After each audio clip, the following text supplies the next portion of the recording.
Hello दोस्तों, तो इस एपिसोड की शुरुआत भी सेम वहीं से होती है जहां पे इसका लास्ट एपिसोड एंड हुआ था। तो अब हमारा ये वाला एपिसोड स्टार्ट होता है।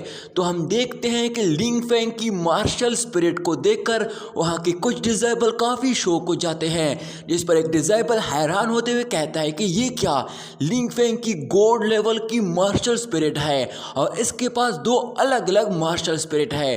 पर तभी मास्टर युआ अनाउंस करता है कि लिंग फेंग की मार्शल गॉड स्पिरिट की वजह से इसे डिटेक्ट नहीं किया जा सकता, क्योंकि इसकी मार्शल स्पिरिट गॉड रेल्म की सबसे हाईएस्ट लेवल पे पहुंच चुकी है। ये सुनकर कुछ डिसेबल काफी शॉक हो जाते हैं और हैरान होते हुए कहते हैं कि ये कैसे हो सकता है, लिंग फेंग ने गॉड लेवल को कैसे अचीव किया है। इसकी मार्शल स्पिरिट तो गॉड लेवल की फर्स्ट लेवल को भी ब्रेक थ्रू कर चुकी है। इस पर दूसरा डिसेबल कहता है कि इसका मतलब लिंग फेंग स्वॉर्ड गॉड बन चुका है। वहीं लिंग फेंग को देखकर एक लड़की खुद से कहती है कि लिंग फेंग के पास दो मार्शल सोल है, एक गॉड लेवल की और एक स्वॉर्ड लेवल की।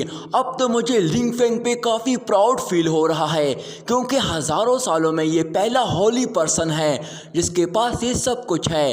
टेस्ट पास करने के बाद लिंग फेंग वापस अपनी जगह पे आ जाता है, जिसे देखकर मिस लियूली खुशी से उसको मुबारकबाद देती है और उसे कहती है कि लिंग फेंग, तुमने अपनी ताकत हमसे अब तक छुपाई थी, तुम्हारे लिए काफ़ी मुश्किल रहा होगा, पर अब हमें सब पता चल गया है।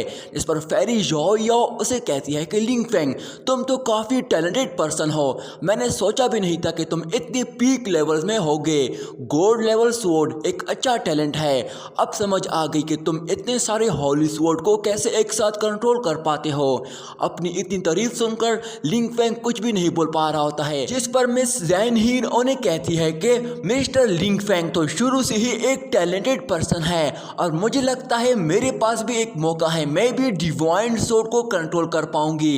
इस पर मिस फेरी याओ याओ कहती है कि लिंग फेंग, क्या तुम्हारे हेवनली स्वॉर्ड सेट में कोई भी डिवाइन स्वॉर्ड नहीं है या फिर सिर्फ तुम ही इन स्वॉर्ड के मास्टर हो। इस पर ज़ोर्डियन उसे कहता है कि मेरा मास्टर काफ़ी टैलेंटेड है, यहाँ सभी खूबसूरत लड़कियाँ सिर्फ मेरे ही मास्टर को ही देख रही है, तुम्हें भी अपना हार्ड वर्क करना चाहिए, पर तुम तो मेरे मास्टर से हर वक्त चपकती रहती हो। जिस पर मिस फेरी याओ याओ उसे कहती है कि चुप हो जाओ बदतमीज परिंदे। वहीं जुआन जी लिंग फेंग को देखकर अपने साथी से कहता है कि लिंग फेंग की तो वाकई में सुपर होली स्वॉर्ड सोल है। पर तभी मिस जुई अपना टेस्ट देने जाती है, जिस पर वो पर्सन जुआन जी से कहता है कि देख लेना, लिंग फेंग की बहन के लिए ये टेस्ट सबसे बुरा होगा। चाहे लिंग फेंग के पास सुपर होली मार्शल स्पिरिट है, पर मुझे नहीं लगता कि इसकी सिस्टर के पास भी ऐसे कोई खास मार्शल स्पिरिट होगी, क्योंकि ये तो एक डीमन है।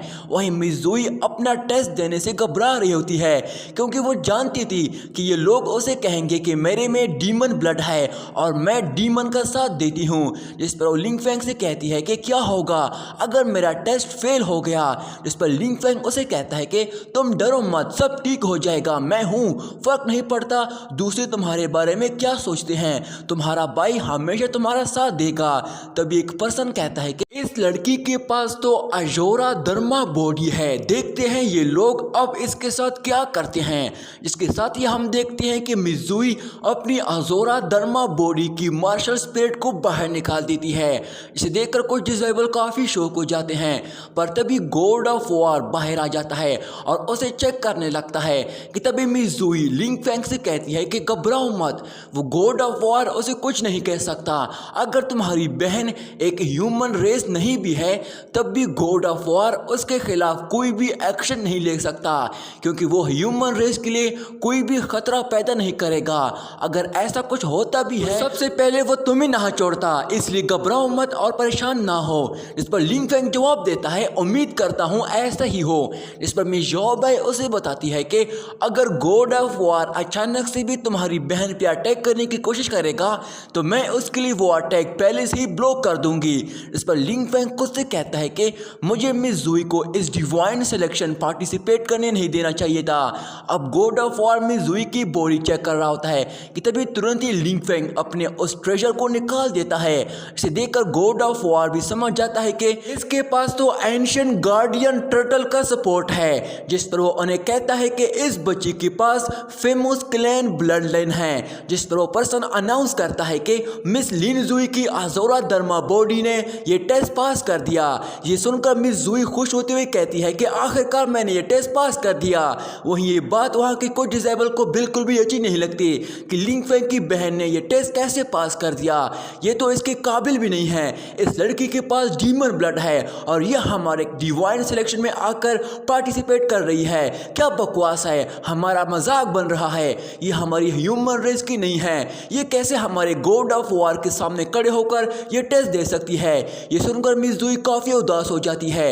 इस पर एक डिसेबल कहता है कि जल्दी से इस लड़की को कैद करो। दूसरे कुछ डिसेबल भी उसका साथ देने लगते हैं कि हाँ ऐसे कैद कर लो, अगर ये बड़ी हो गई तो आगे जाकर ये हमारे क्लैन के लिए एक तबाही बन सकती है। ये कोई नॉर्मल लड़की नहीं है। इस पर मिस जुई उन्हें जवाब देती है कि मैं वैसे बिल्कुल भी नहीं हूँ जैसे तुम लोग मुझे समझ रहे हो। मैं एक हीरो की बेटी हूँ जिसने कई सारे डीमंस को खत्म किया है। जिसके साथ ही वो रोने लगती है। तभी लिंग फेंग उसके पास आके उसे कहता है कि सब ठीक है, तुम्हारा भाई तुम्हारे साथ है। जिसके साथ ही वो उठकर उन सभी को जवाब देता है कि कौन है वो जो मेरी बहन को कैद करना चाहता है। जिस पर एक डिसेबल उसके सामने आते हुए उसे कहता है कि लिंग फेंग तुम्हारी बहन एक डीमन रेस की है और मैं एक ह्यूमन मंक हूँ, इसे कोई भी जान से मार सकता है, जल्दी से इसे हमारे हवाले कर दो। ये सुनकर लिंग फेंग गुस्से के साथ उसे जवाब देता है कि तुम्हें यह हक किसने दिया, तुम मेरे होते हुए मेरी बहन को मारोगे। इसका मतलब यही है कि यहाँ सिर्फ तुम ही हो जो मेरी बहन को मारना चाहते हो। जिसके साथ ही वो हवा में ऊपर जाकर अपनी स्पिरिचुअल पावर्स को एक्टिवेट करते हुए उसे कहता है कि अगर तुम इसे मारना चाहते हो तो सबसे पहले मेरा सामना करो।